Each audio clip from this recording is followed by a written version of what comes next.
Hey friend, so what is the best pedal chain order for your guitar pedals? This is a question that I actually had when I first started messing around with pedals. And I want to show you in this video what I found to be most helpful for me.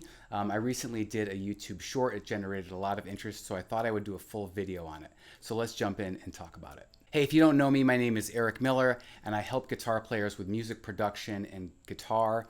And I have a free gift for you. It's my Great Guitar Tone Checklist. What it is a simple guide on how to improve your own gear to get the best tone you possibly can. So to get the Great Guitar Tone Checklist, it's totally free. Click the link below and just enter in your email address. So I have a really simple pedal board, and there's a couple reasons for that. One is because I used to have a bigger pedal board, but I found certain effects I would never use on it, or very rarely. So I really tried to strip the pedal board down to the essential things that I always use. The second reason is I like having a small pedal board because it's just easy to bring around with me to gigs and to practices. I really like it for that reason alone, and I actually rebuilt it using just the smaller pedals of the same thing. So small reverbs, small delay pedals, etc. So this is what I found to be most helpful, the order that I've found to be most helpful. The first thing in the pedal board chain is your tuner.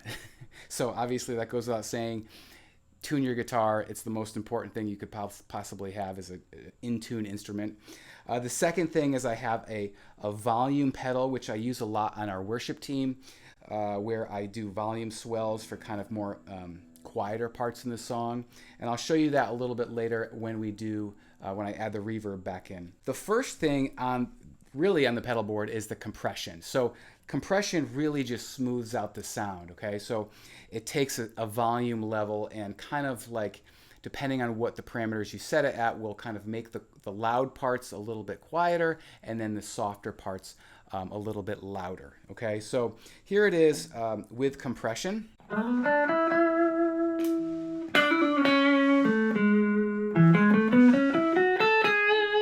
Here it is without compression.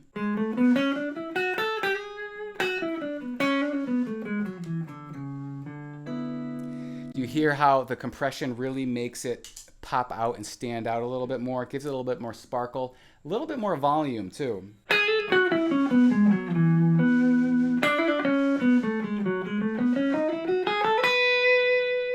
So really essential. I love that compression. And the next I have is a drive. So I have a couple stages of overdrive, 2 on this pedal. It's the Keeley Tone workstation. The first is more of a rhythm drive. So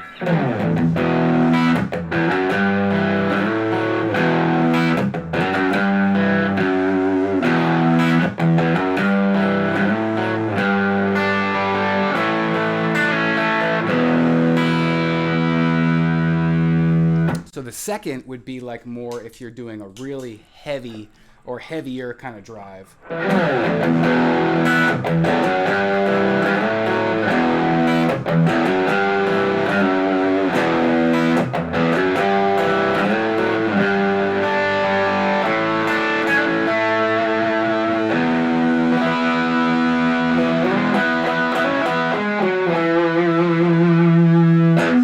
The next thing I have is a clean boost, okay? So this clean boost I'll use a lot if I'm just using a clean sound.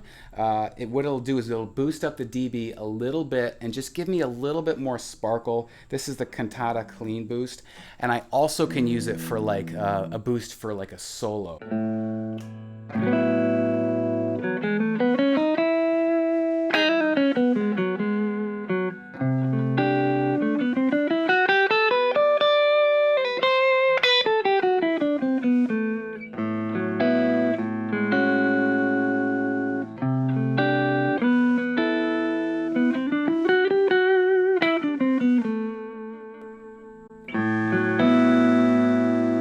If I want to use that same thing, if I had like a drive, so here's like that heavier drive sound, and I want it to go into a lead part.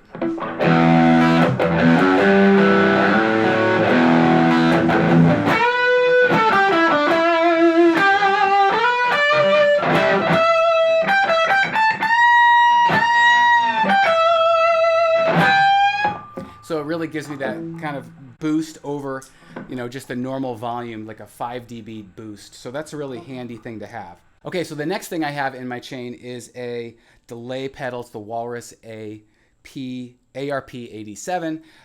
Really cool. I like this for a couple different reasons. One, because it has a tap tempo feature on it. I love the tap tempo because you can tap in the BPM of your song and get like a more rhythmic delay. The other is that it has a little bit of modulation settings to it. So I'm going to use this kind of with a clean setting so you can kind of hear it. So this is set to like the famous sort of dotted 8 delays.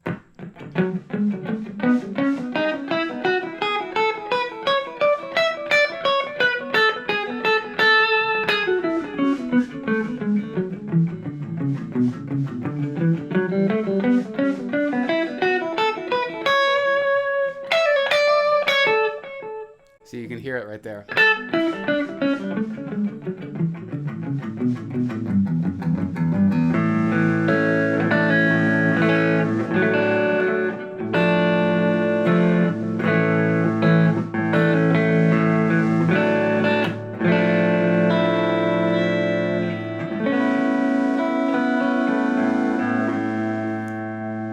So I really like that. Now I wouldn't have the delay on that much.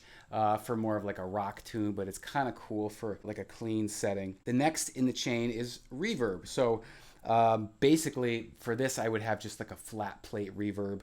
And the nice part about it is if I wanted to just turn off the delay, you don't have to have delay on all the time. But this is what it would sound like with the delay and the reverb.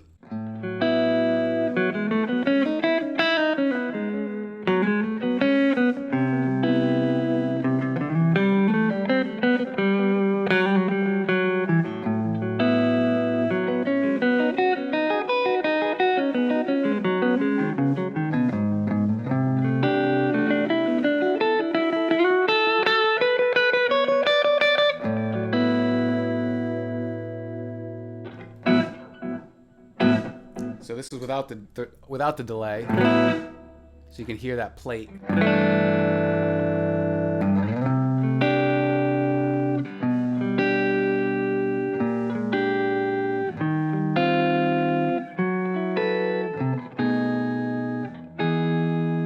So the plate I like because it just emulates those old plates that you would get on those recording studio consoles. Kind of really cool. You can also put a spring or room reverb, whatever you prefer there. One other cool thing is that you can use this same pedal board setup if you are using an amp sim. So like for example, if you are plugging directly into a PA and you want to use the Walrus 8087, like an amp simulator, this works just as good for that as well. If you want to hear what these pedals sound like in a totally different order, click this video above. Otherwise, make sure to get my free Great Guitar Tone checklist, and I'll see you on the next video.